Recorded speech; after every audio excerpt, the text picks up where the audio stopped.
नमस्कार, मी वृषाली पाटील बातमीपत्रात आपलं स्वागत करते। या बातमीपत्राच्या सुरुवातीलाच आपण पाहणार आहोत टॉप 9 मोठ्या बातम्या। पंतप्रधान नरेंद्र मोदींनी मुख्यमंत्री उद्धव ठाकरे यांच्याशी संवाद साधलेला आहे। महाराष्ट्रातील कोरोना विरोधातील लढाईचं पंतप्रधान मोदींनी कौतुक केलंय, तर उद्धव ठाकरेंनी केंद्राच्या सहकार्याबद्दल आभार मानलेत।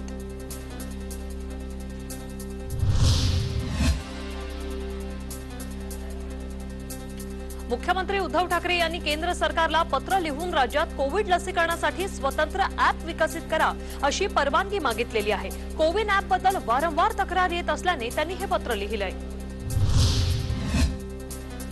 राज्यातल्या काही जिल्ह्यांमध्ये कोरोना रुग्णांच्या आकड्यांमध्ये वाढ होत असून आकडेवारी अशीच राहिली तर लॉकडाऊन पुन्हा वाढण्याची शक्यता असून 15 तारखेदरम्यान त्यावर विचार करणार असल्याचं आरोग्यमंत्री राजेश टोपे म्हणतात।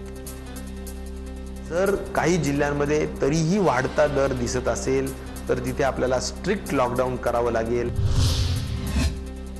राज्यात कोरोनाची तिसरी लाट थोपवण्यासाठी आरोग्य यंत्रणा मजबूत करण्याचं काम सरकार करत असल्याचं मंत्री विजय वडेट्टीवार म्हणाले।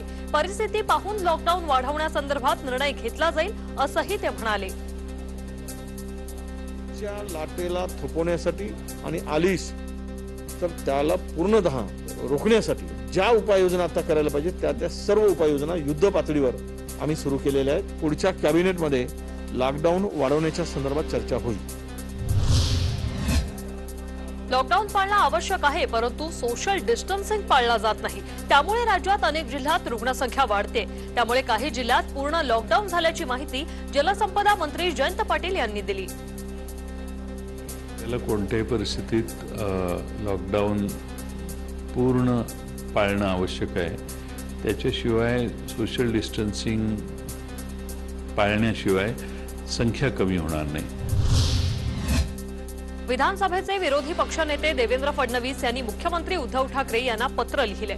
मुंबईतील रुग्णसंख्येचं आभासी चित्र निर्माण करून खरी आकडेवारी लपवली जाते असा आरोप फडणवीसांनी केला आणि त्यामुळे कोरोना मृत्यूची खरी संख्या उजेडात आणा अशी मागणी फडणवीस करतायत। देशभरात ऑक्सिजनची गरज भागवण्यासाठी सुप्रीम कोर्टाने टास्क फोर्सची स्थापना केली।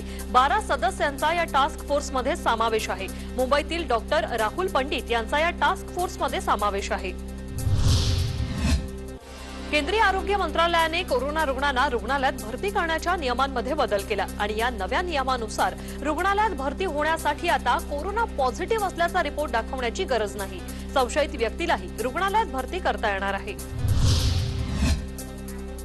डीआरडीओने बनवलेल्या 2DG या कोरोनावरील औषधाच्या आपत्कालीन वापरासाठी मंजुरी मिळाली।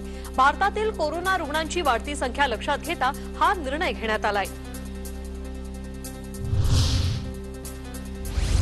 आता पाहूया लॉकडाऊन संदर्भातील काही महत्त्वाच्या टॉप 9 न्यूज। वाशिममध्ये उद्या दुपारी 12 वाजल्यापासून 15 मे पर्यंत संचारबंदीचे निर्बंध कडक करण्यात आले। कोणत्याही व्यक्तीस अत्यावश्यक आणि वैद्यकीय कारणाशिवाय घराबाहेर पडण्यास पूर्णपणे बंदी असणार आहे। सिंधुदुर्ग जिल्ह्यात 9 मे ते 15 मे पर्यंत कडक लॉकडाऊन लावण्यात आलाय। सिंधुदुर्गचे पालकमंत्री उदय सामंत यांनी पत्रकार परिषदेत माहिती दिली। लॉकडाऊनच्या काळात किराणा दुकानं सकाळी 7 ते 11 या वेळेतच सुरू राहतील, तर खाद्यपदार्थ आणि मांस विक्रीची दुकानं बंद राहतील। वर्ध्यात आजपासून 13 मेला सकाळी 7 वाजेपर्यंत जिल्ह्यात कडक निर्बंध लागू झालेले आहेत आणि त्यानुसार केवळ अत्यावश्यक सेवेतील दुकानांना पार्सल सुविधेची परवानगी देण्यात आलेली आहे। तसंच कोणत्याही व्यक्तीस अत्यावश्यक वैद्यकीय कारणाशिवाय घराबाहेर पडता येणार नाही असं जिल्हाधिकारी प्रेरणा देशभ्रतार यांनी स्पष्ट केलंय। अमरावती जिल्ह्यात उद्यापासून 7 दिवसांचा लॉकडाऊन घोषित करण्यात आलेला आहे, तर 15 मे पर्यंत विनाकारण कोणी बाहेर फिरताना दिसल्यास कडक कारवाई करण्याचा इशारा जिल्हा प्रशासनाने दिलाय। यवतमाळ जिल्ह्यात उद्यापासून 15 मे पर्यंत 7 दिवसांचा कडक लॉकडाऊन लावण्यात आलाय। दरम्यान लॉकडाऊन काळात दूध आणि किराणा दुकानं मात्र सकाळी 7 ते 11 वाजेपर्यंत सुरू राहतील। बारामती पाठोपाठ इंदापूर तालुक्यातही 7 दिवसांचा कडक लॉकडाऊन लावण्यात आलाय। सोमवारी मध्यरात्रीपासून 17 मे पर्यंत कडक लॉकडाऊन असणार आहे। प्रांताधिकारी दादासाहेब कांबळे यांनी ही माहिती दिली, तर मेडिकल वगळता इतर सर्व व्यवहार बंद असतील।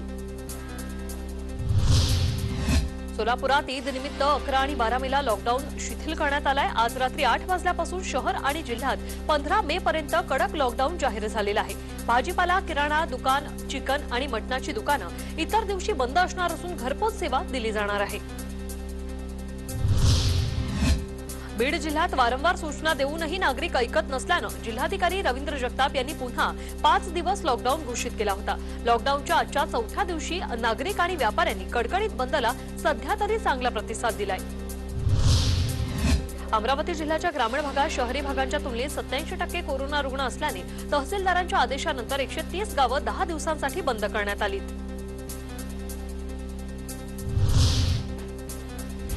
आणि यानंतर आता आपण पाहणार आहोत कोरोनाच्या या संकट काळात काही चांगल्या बातम्या देखील समोर आलेल्या आहेत. पाहूया त्या टॉप 9 पॉझिटिव्ह स्टोरीज. मुंबईच्या नायर रुग्णालयात गेल्या 1 वर्षात अनेक कोरोनाग्रस्त महिलांनी हजाराहून अधिक बालकांना जन्म दिला आणि विशेष म्हणजे यातील एकही बाळ हे कोरोना पॉझिटिव्ह आढळलेलं नव्हतं. सिंधुदुर्गच्या कुडाळ येथील जमातुल मुस्लिमीन वेलफेअर सोसायटीने कोरोना रुग्णांसाठी पुढाकार घेतला. संस्थेने 10 जम्बो ऑक्सिजन सिलेंडर मोफत दिले तर रुग्णांसाठी मोफत पाण्याच्या बॉटल्सही पुरवल्या. इस्लामपुरात कोरोना रुग्णांवर मध्यरात्री अंत्यसंस्कार करण्यात आले आणि या नातेवाईकांसोबत रात्री 2 वाजेपर्यंत स्मशानभूमीत थांबून आमदार सदाभाऊ खोत यांनी माणुसकीचं दर्शन घडवलं. नाशिक शहरात बाळासाहेब ठाकरे कोविड सेंटरने अनेकांना मदतीचा हात दिला. या ठिकाणी 65 बेड असून त्यातील 44 ऑक्सिजन बेड आहेत तर या ठिकाणी 60 रुग्ण उपचार घेत असून आतापर्यंत 103 रुग्णांनी कोरोनावर मात केली. डॉक्टर श्रीकांत शिंदे फाउंडेशन आणि शिवसेना वैद्यकीय मदत कक्षाच्या वतीने ऑक्सिजन कॉन्सन्ट्रेटर मशीनचं वाटप करण्यात आलं. रुग्णांना रुग्णालयात दाखल होईपर्यंत लागणाऱ्या कालावधीत रुग्णांची ऑक्सिजनची पातळी योग्य प्रमाणात राहावी या दृष्टिकोनातून या मशीनचं वाटप करण्यात आलंय. कराडच्या उंडाळेत 30 ऑक्सिजन बेड असलेल्या कोविड सेंटरचं उद्घाटन करण्यात आलं आणि या कोविड सेंटरचं उद्घाटन पालकमंत्री बाळासाहेब पाटील आणि काँग्रेसचे ज्येष्ठ नेते पृथ्वीराज चव्हाण यांच्या हस्ते करण्यात आलंय. तर या कोविड सेंटरला पृथ्वीराज चव्हाण यांनी आमदार फंडातून 30 लाखांचा निधी देण्याची घोषणा केली आहे. मीरा भाईंदरमध्ये डॉक्टर पती पत्नी आपल्या 9 वर्षाच्या मुलीला घरात एकटी सोडून कोविड रुग्णांसाठी सेवा बजावतात. गौतम टाकळगावकर आणि उज्ज्वला टाकळगावकर अशी डॉक्टर पती पत्नीची नावं आहेत. साताऱ्याच्या पुष्कर मंगल कार्यालयातील कोविड सेंटरमध्ये 2 मुलं डान्स करून रुग्णांचं मनोरंजन करत होती.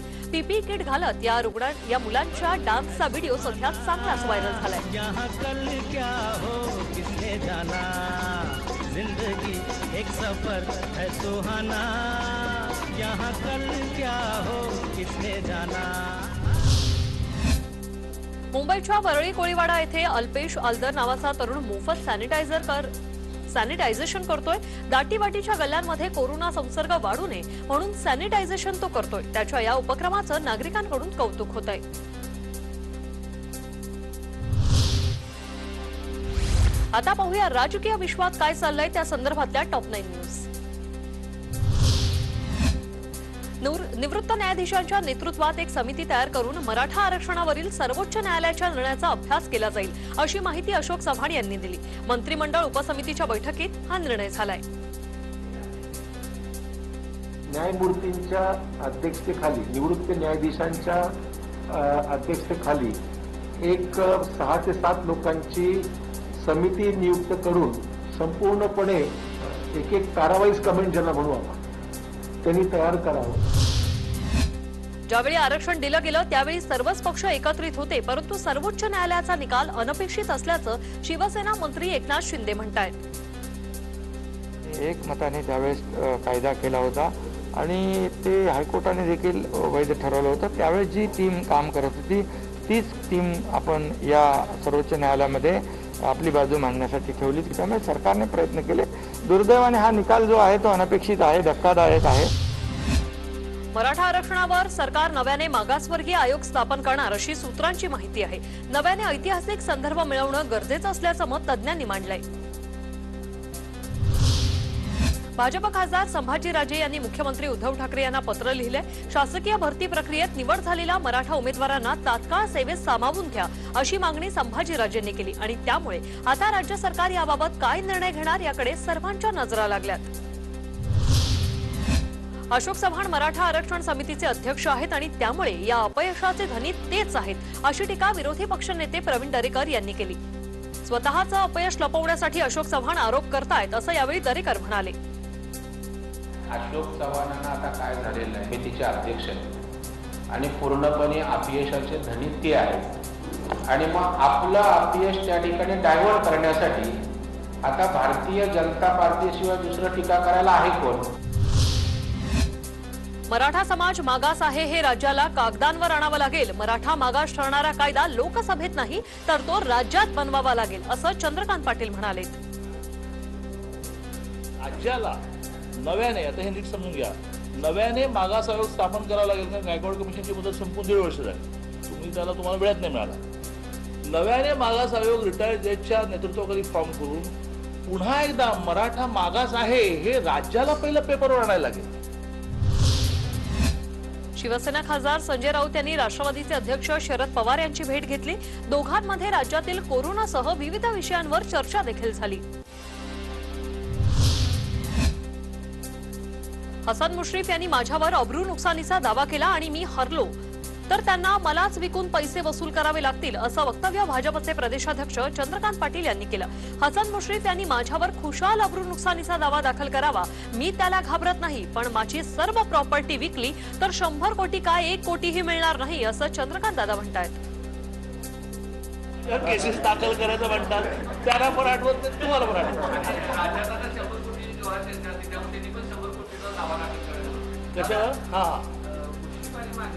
माझं सगळं घरदार शेतीवाडी विकून सुद्धा काय 100 कोटी नाही, मला वाटतं 1 कोटी पण निघायचे नाही. भाजप आमदार अतुल भातखळकर यांनी शरद पवार यांना खोचक टोला लगावला. शरद पवार साहेबांनी बार मालकांना वीज बिलात सवलत द्यावी अशी मागणी मुख्यमंत्र्यांकडे केली आहे आणि याच कळकळीने आपण शेतकऱ्यांसाठीही एखादं पत्र पाठवायला हवं अशी अपेक्षा आहे. 100 कोटींच्या बोजाने दबलेल्या बार मालकांबाबत आपली कळकळ पाहून माझा कंठ दाटून आला असा टोला भातखळकरांनी पवारांना लगावलाय.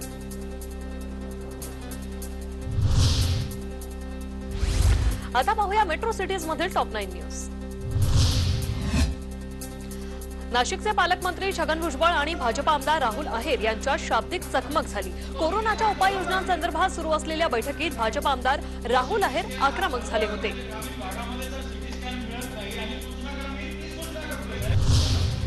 लहान मुलांमधील कोरोना रोखण्यासाठी नागपूर विभागीय टास्क फोर्सची निर्मिती करण्यात आली.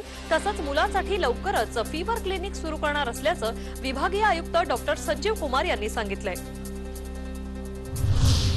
औरंगाबाद महापालिकेत देखील आता लहान मुलांसाठी कोविड रुग्णालय सुरू होणार आहे. एमजीएम परिसरात 100 खाटांचं कोविड बाल रुग्णालय उभारलं जाईल. औरंगाबादच्या जिल्हा रुग्णालयातील कोविड वॉर्डात रुग्णाचे नातेवाईक गर्दी करत असल्याचं समोर आलं. प्रत्येक रुग्णासोबत 1 किंवा 2 नातेवाईक असतात, याकडे रुग्णालय प्रशासनाचं दुर्लक्ष असल्याचं चित्र आहे. 12वी पास बोगस डॉक्टरला नागपूर जिल्ह्यातील कामठी परिसरातून अटक करण्यात आलेली आहे. चंदन चौधरी असं या बोगस डॉक्टरचं नाव आहे. नेचरोपॅथीचं शिक्षण घेतलेला चंदन चौधरी नावाचा बोगस डॉक्टर इंटरनेटवर पाहून रुग्णांवर उपचार करायचा, पुस्तकं पाहून औषधं द्यायचा. अनेक कोरोनाबाधित रुग्णांवर त्याने उपचार केले. काही कोरोनाबाधितांचा मृत्यूही झालाय. नागपुरातील वाढत्या कोरोना मृत्यूमुळे स्मशानभूमीतही वेटिंगवर राहावं लागतंय आणि यावर उपाय म्हणून केंद्रीय कृषी मंत्रालयाच्या कापूस संशोधन केंद्राने दहन पेटीचं संशोधन केलं. गोवऱ्या आणि कपाशीपासून तयार केलेल्या ब्रिकेटच्या माध्यमातून दहन प्रक्रिया केली जाईल. त्र्यंबकेश्वरचे माजी नगराध्यक्ष आणि सेवा फाउंडेशनचे अध्यक्ष स्वप्नील शेलार यांनी स्मशानभूमीत दिवस रात्र अंत्यविधीचं काम करणाऱ्या 7 कर्मचाऱ्यांचा प्रत्येकी 2 लाख रुपयांचा विमा काढला. सुरक्षा कवच मिळाल्यानं या कर्मचाऱ्याला दिलासा मिळाला. नाशिकमध्ये लस उपलब्ध नसल्यानं आज 45 वर्षांवरील नागरिकांसाठी लसीकरण बंद आहे. लसींचा पुरवठा झाल्यानंतरच पुढील सूचना नागरिकांना दिली जातील. पंढरपूर मंगळवेढा विधानसभेची पोटनिवडणूक दोनही तालुक्यातील सामान्य जनतेला चांगलीच महागात पडली. इलेक्शन ड्युटीवर असलेल्या शिक्षकांच्या घरातील 4 जणांचा कोरोनामुळे मृत्यू झाला आणि त्या शिक्षकांचे वडील, आई आणि मावशीचा मृत्यू झालाय, तर मुलगा आणि पत्नीने मात्र सुदैवानं कोरोनावर विजय मिळवलाय.